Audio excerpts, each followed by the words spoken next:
Biberkati Ibnil Yatim, biberkati Ibnil Yatim,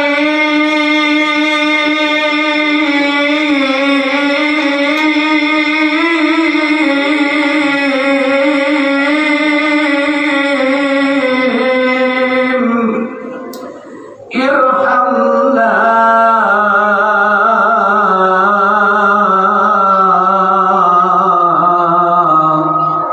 يغفر لنا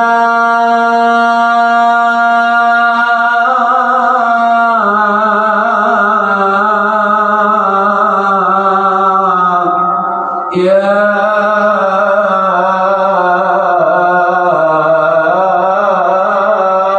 ربي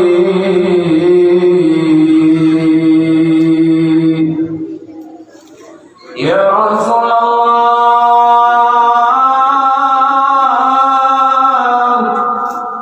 يا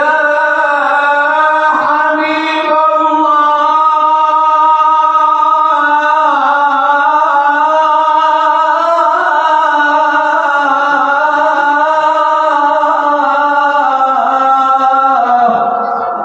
أنت سيدنا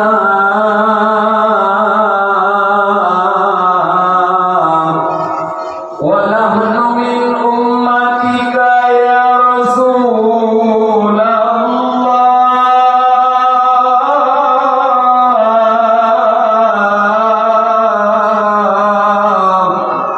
ونحن من أمتك اشفع لنا يوم القيامة يا رسول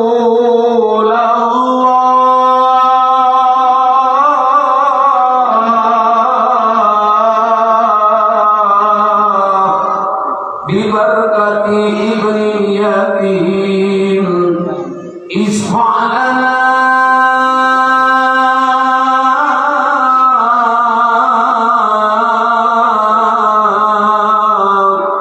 ya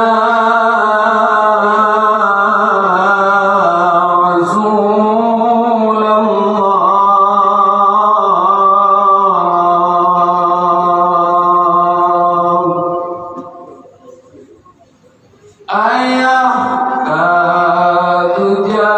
nuhanagu wali unanggo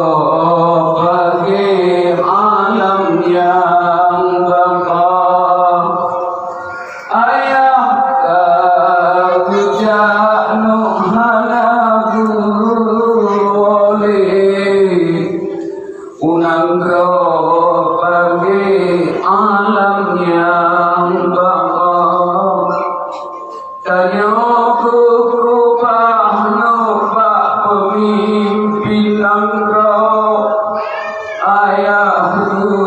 jawaban itu bisa tanyaku rubah nubah pemimpin engkau ayah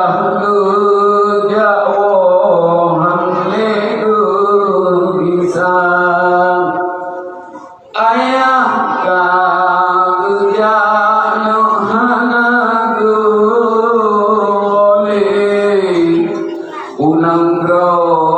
bagi alam yang bakal ayah